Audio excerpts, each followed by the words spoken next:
શ્રી ગુરુદેવ દત્ત, શ્રી ગુરુદેવ દત્ત, શ્રી ગુરુદેવ દત્ત. પરસ્પર દેવો ભવ.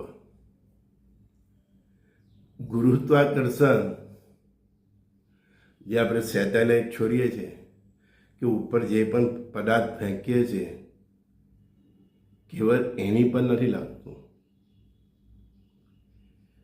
જે વ્યક્તિ આધ્યાત્મિક જીવન જીવે છે, માયાથી પર રહીને જીવવાની કોશિશ કરે છે, પુણ્યના માર્ગે ચાલવાનો પ્રયત્ન કરે છે, એની પર પણ માયારૂપી ગુરુત્વાકર્ષણ બળ લાગે છે. એ માયારૂપી ગુરુત્વાકર્ષણ બળ હંમેશા એનું ડાઉનફોલ કરવા, એટલે નીચે પાડવા, એની આધ્યાત્મિક ઉન્નતિને અટકાવવા માટે એ પ્રયત્ન કરતું રહે છે. એના માટે પરમાત્માએ બહુ સરસ ફોર્મ્યુલા આપ્યો તમને. પરસ્પર દેવો ભવ, શુદ્ધ સાત્વિક જીવન જીવો અને ચરિત્ર, મેઇન તો ચરિત્ર સાચવાનું છે. અને જે પરસ્પર દેવો ભવનો ભાવ છે તે જાગૃત કરો તો આ માયારૂપી જે ગુરુત્વાકર્ષણ બળ જે તમને હંમેશા ડાઉનફોલ કરવા માટે તમારી આજુબાજુ પરિસ્થિતિઓને કન્ટિન્યુઅસ 24 અવર્સ એ નિર્માણ કરતી હોય છે, એનાથી બચવાનો આ એક જ માર્ગ છે. માયા પાસા ફેંકતી રહે છે. એટલે જે પણ વ્યક્તિ તમારા જીવનમાં આવે એનો સહજતાથી સ્વીકાર કરો. સારો વ્યક્તિ આવે કે બુરો વ્યક્તિ આવે, તમારામાં એટલી ક્ષમતા હોવી જોઈએ કે બુરા વ્યક્તિ, બુરી સ્ત્રી, બુરો પુરુષ, એનું તમે જીવન ડાયવર્ટ કરી શકો. કોઈ તમને આઈ લવ યુ કે, બરાબર ને, યાર કે, હા, તો આઈ લવ યુ કે યાર કે, એ પ્રેમને પણ પરસ્પર દેવો ભાવે સ્વીકારતા આવડવું જોઈએ. ઋષિમુનિઓ પણ તપ કરતા, અત્યારે હું કેટલા સાધકો તપ કરતા હોય તો એને કહે ને ઇન્દ્રની અપ્સરાઓ, હા, તો એ અપ્સરાઓ તો પરીક્ષા લેવા તો આવે, એ પાસા ફેંકવું એ કામ છે. આ દુનિયામાં જે હરીફાઈ છે એ હરીફાઈના જીવનમાં તમારા મિત્રો કે તમારા અજ્ઞાત શત્રુઓ જ નહીં, કેવળ તમને ડાઉનફોલ કરવા માટે હંમેશા પ્રયત્ન કરતા હોય છે. ઘણા જોતા હોય ને કે આ સંજયનું ક્યારે પતન થાય, હે ને, આ રાધિકાબેનનું ક્યારે પતન થાય, બસ તમે નીચે આવો એની રાહ જોઈને બેઠા હોય ને એવા પાછા ષડયંત્રો પણ કરતા હોય, તમારી પીઠ પાછળ બુરાઈ પણ કરતા હોય, હે ને. તેવું જ આધ્યાત્મિક જીવનમાં આવે છે.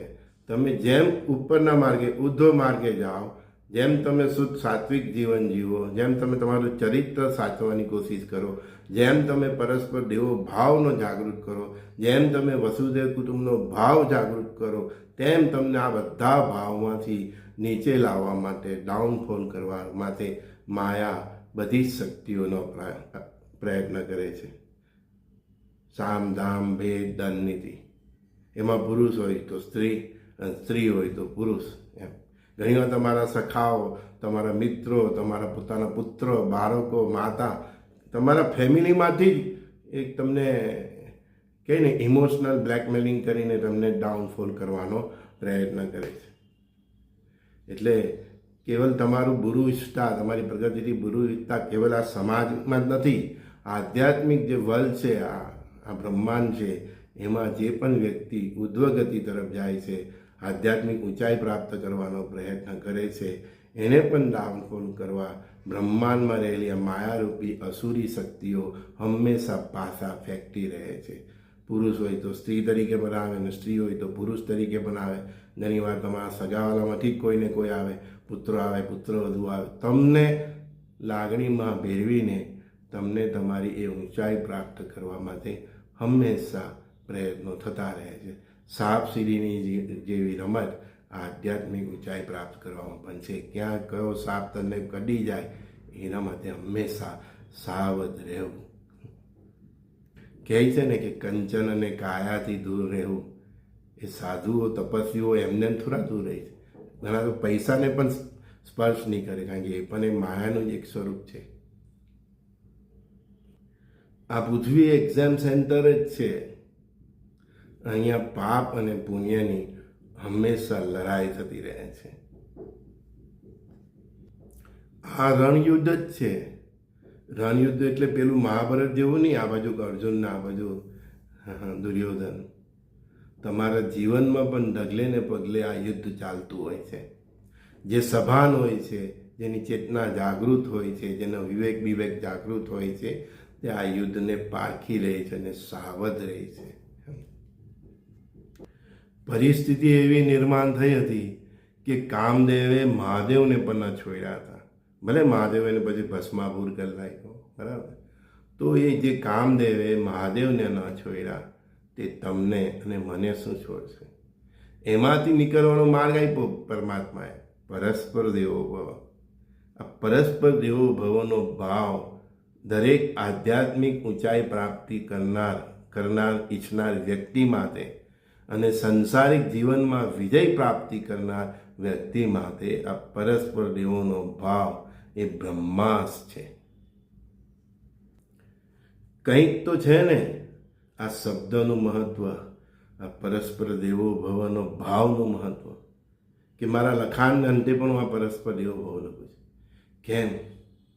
એ બહુ પાવરફુલ મંત્ર છે, એ બ્રહ્માસ્ત્ર છે. એ તમને આધ્યાત્મિક ઊંચાઈ પ્રાપ્ત કરવામાં તો મદદ કરે જ છે, પણ સંસારની જે આંટીઘૂંટીઓ છે એમાંથી બહાર નીકળવામાં પણ એ ભાવ જ મદદરૂપ થાય છે. ખાલી શબ્દને વાંચો નહીં, એ ભાવ જાગૃત કરો. મેં કહ્યું તેમ આ ધરા એક્ઝામ સેન્ટર જ છે અને એનો આ જવાબ જ પરસ્પર દેવો ભાવ છે. આપણે સૌ અહીં પરીક્ષા આપવા જ આવ્યા છે. તેને બદલે આપણે સૌ, હું અને તમે, મારો પરિવાર, મારા પુત્ર, મારા બાળકો, મારા મા બાપ, તે ઉપરાંત પ્રેમ, તૃષ્ણા, દ્વેષ, વેર, ઝેર, ઈર્ષા, કોઈની ઉપેક્ષા,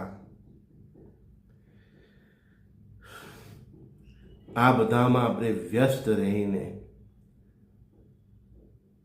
એ ડાઉનફોલ કરનાર જે શક્તિ છે એને જ આપણે મિત્ર બનાવીએ છીએ. જાણીએ અજાણ્યા આપણે પાપના માર્ગે જ જઈએ છીએ.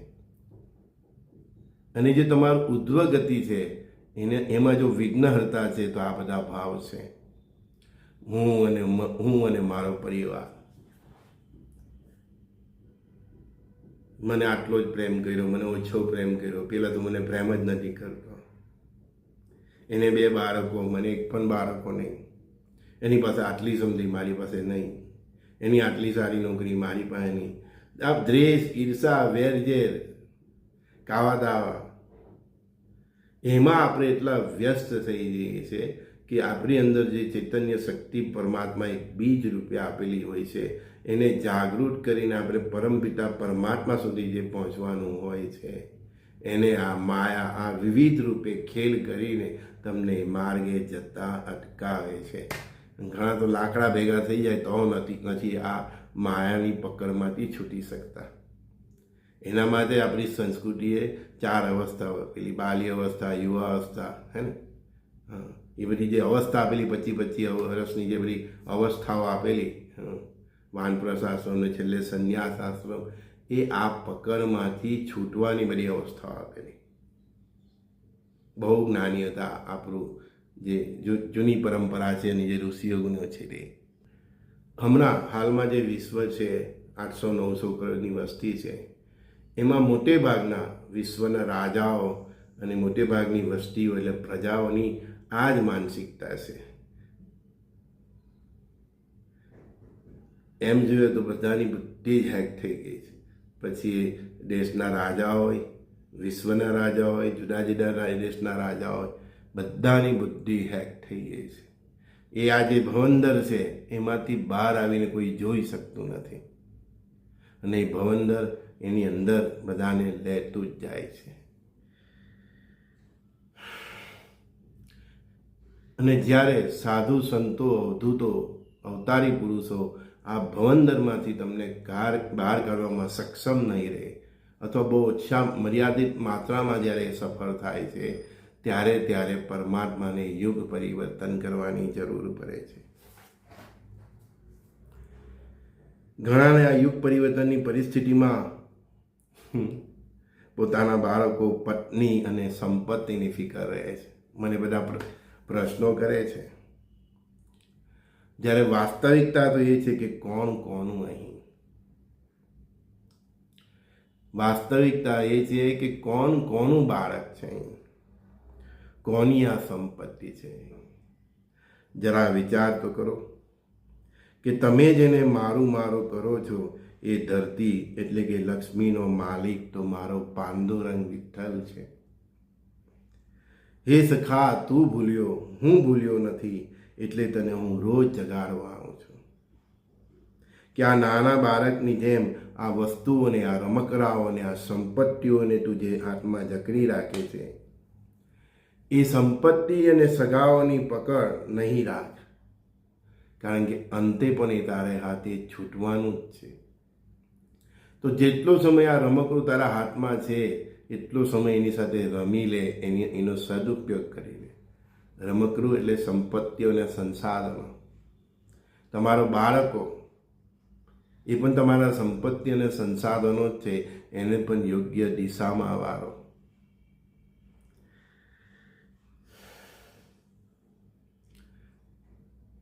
હા, તો જીવન એક ભાડાની ગાડી છે. આ ગાડીની તું માલિકી ન સમજ. અંતે પણ આ ગાડી છોડવાની જ છે. પણ એ મુસાફરી દરમિયાન જે કંઈ પણ સંપત્તિ, સંસાધનો, જે કંઈ પણ તને મળે છે, સગાઓ, મિત્રો, એનો તું યોગ્ય ઉપયોગ કરીને એ ઉપયોગ એવો કર કે તારી ઉધ્વગતિ જાગૃત થાય. જ્યાં સુધી તારી પાસે છે તું એ રમકડાઓ સાથે રમી લે, એટલે કે સંપત્તિઓનો સદુપયોગ કરી લે. આ ભાડાની ગાડી છે, એને તારી ગાડી ન સમજ. એ મુસાફરીનો તું સદુપયોગ કરી લે.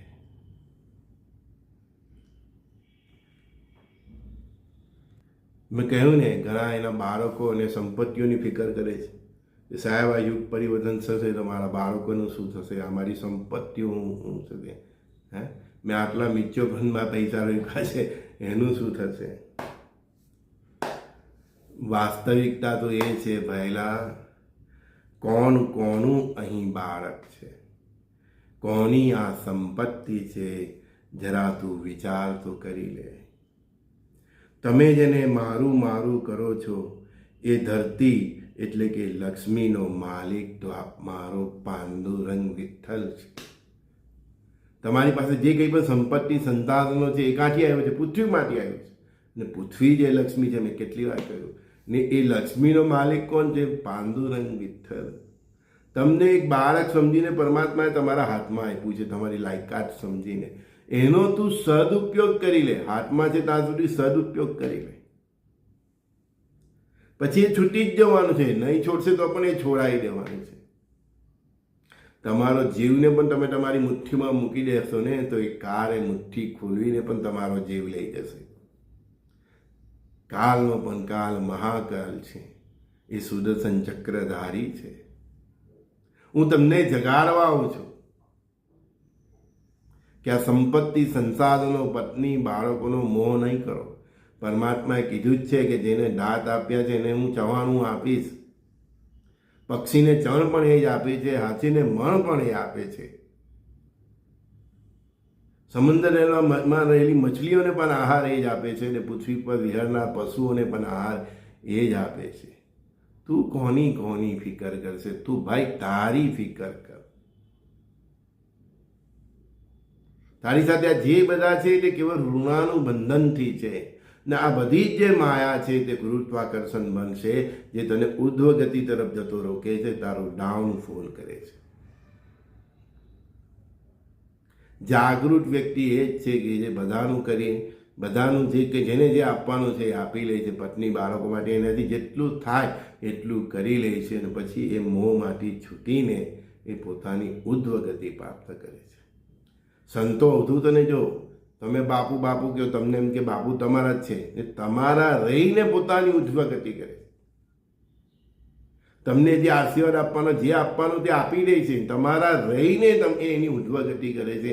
એમ આપણે દુનિયાના રહીને, પરિવારના રહીને, રાષ્ટ્રને રહીને, રાષ્ટ્ર પ્રત્યે સમર્પિત રહીને, પરિવાર પ્રત્યે સમર્પિત રહીને આપણે ઉર્ધ્વગતિ પ્રાપ્ત કરવાની છે. અને આપણી પાસે જે ધન ધાન્ય સમુદ્રી છે, સંપત્તિ છે, એ ગુરુત્વાકર્ષણની બળની પકડમાંથી છૂટવાનું છે, માયાની પકડમાંથી છૂટવાનું છે. ત્યારે આપણે ઉર્ધ્વગતિને પ્રાપ્ત કરીએ છીએ. એ જ આજના આ સત્સંગનો અર્થ છે, એનો સાર છે. જો આજના સંવાદ પછી પણ કોઈનો મારા પર મેસેજ આવે કે સર મારી પાસે તો કરોડોની સંપત્તિ છે ને આ છે ને તે છે ને આ યુગ પરિવર્તનમાં શું થશે ને બધું સાફ થઈ જાય, ભાઈલા આપણે બધા પૃથ્વી પર ભાડુઆટ જ છે.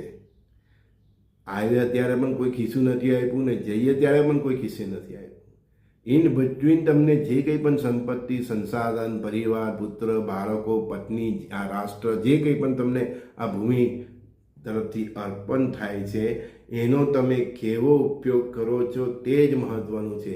અને એ કેવો ઉપયોગ કરો છો એ જ તમને ગુરુત્વાકર્ષણ બળ, આ માયાની પકડમાંથી છોડે છે. જો તમે એનો સદુપયોગ કરશો તો ગુરુત્વાકર્ષણ માયાની બળમાંથી છૂટી જશો. અને તમે પત્ની, બાળકોને, સંપત્તિ, સંસાધનમાંથી જ એમાં જ તમારો આ માઇન્ડ ચાલ્યા કરશે અને આત્મા એની જગ્યા પર જ રહેશે. તો તમે અંતે પર આ બધું મૂકીને જ જવાના, પણ આત્માને ગતિ આપ્યા વગર જવાના. ફરીથી આ 84 લાખના ફેરામાં ફરિયાદ કરશે. મૃત્યુ થયા પછી તમારા કોણ પત્ની ને કોણ બાળક, કોઈ તમને ભગવાને સર્ટિફિકેટ આપ્યું છે. પણ હું એમ પણ નથી કહેતો કે તમે તમારા ફાધર તરીકેની, પિતા તરીકેની, પત્ની તરીકેની, પુત્ર તરીકેની ફરજ ન બજાવો. એ ફરજ બજાવતા બજાવતા ગુરુત્વાકર્ષણની પકડમાંથી છૂટવાનું છે. અને જો છૂટી ગયા તો યુગ પરિવર્તન કે મહાપ્રલય તમને ભય જ નહીં રહે. ભય તમારાથી ભાગે કે આને શું ભય આપવો. માયા તમારાથી ભાગે, તમારી દાસી બની જાય કે તમે જ એક વ્યક્તિ આ સંસારમાં છો કે જે મારો સત્ય સદુપયોગ કરી શકો છો.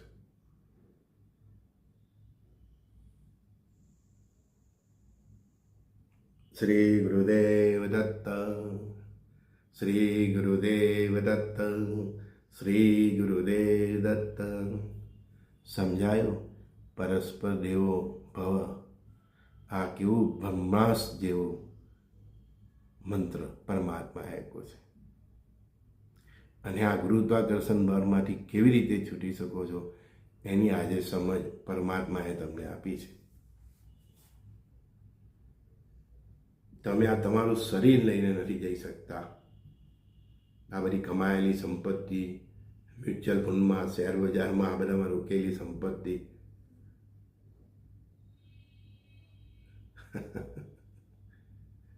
દુર્ભાગી વ્યક્તિ છે એ કે જેની પાસે અતિ છે તો પણ એનો સદુપયોગ નથી કરી શકતો. ઉપયોગની તો વાત જ જવા દો. કરોડો અબજોની સંપત્તિ હોય છે તો પણ પુણ્ય કર્યા વગર એ જીવ જતો રહે છે. લાખોની સંપત્તિ હોય છે, કરોડોના શેર સર્ટિફિકેટ ફલાણું ટીકનું હોય છે, સોનું હોય છે, પણ એનો સદુપયોગ કર્યા વિના જતો રહે છે. કારણ કે કયા ગુરુત્વાકર્ષણ બળમાં છે? એના પત્ની, એના બાળકો, હે ને, પરિવાર, સમાજનું સ્ટેટસ, ફલાણું ટીકનું. આ ગુરુત્વાકર્ષણના બળમાંથી છૂટો તો ઉર્ધ્વગતિ મળશે. અને જે આ ગુરુત્વાકર્ષણના બળમાંથી છૂટી જશે ને એ આજ પછી મને પ્રશ્ન નહીં કરશે કે સર આ યુગ પરિવર્તન થઈ રહેલું છે કે મહાપ્રલય થઈ રહેલો છે તો મારું શું થશે. એ એમ કહેશે કે એ પરિસ્થિતિમાં હું આમ કરીશ, ભૂખ્યાને ભોજન આપીશ, જેને દવાની જરૂર હશે દવા આપીશ, જેને જ્યાં જરૂરિયાત હશે તો હું ત્યાં ઊભો રહીશ, ભલે મારું સર્વસ્વ ખર્ચાઈ જાય. અને જે પરમાત્માના હાથ બને છે, જે પરમાત્માના આ રીતે હાથ બને છે, પરમાત્માને ગમે એવા કાર્યો કરે છે, એની સાથે લક્ષ્મી ક્યારેય જતી નથી. પણ એ લક્ષ્મીના ગુરુત્વાકર્ષણ બળમાં ખેંચાય ન જવું. એ જે આવે છે ને લક્ષ્મી સ્વરૂપે કે માયા સ્વરૂપે, ધન ધાન્ય સમૃદ્ધિ જે પણ આવે છે એને આમ ડાયવર્ટ કરતા શીખી જાઓ. એક સારા વહીવટ કરતા તરીકે જીવો કે અંતે તો મેં ખાલી હાથે આવ્યો છું ને ખાલી હાથે જવાનો છું. બેંકનું ખાતું કાં ખોલાવો? પરમાત્માને ત્યાં ધન રૂપે શું ચાલે છે? પુણ્ય. તો પુણ્યની ડિપોઝિટ કરતા શીખો ને પુણ્યની ડિપોઝિટ કરવા માટે તમને જે કંઈ પણ ધન દાન સંપત્તિ આવડત આપી છે, મને ભગવાને વાચા આપી છે, એ જ બોલાવે હું બોલું છું. હું આ રીતે તમારી સાથે શેર કરું છું. તમારી પાસે જે કંઈ પણ હોય તે સમાજ સાથે શેર કરો. શ્રી ગુરુદેવ દત્ત.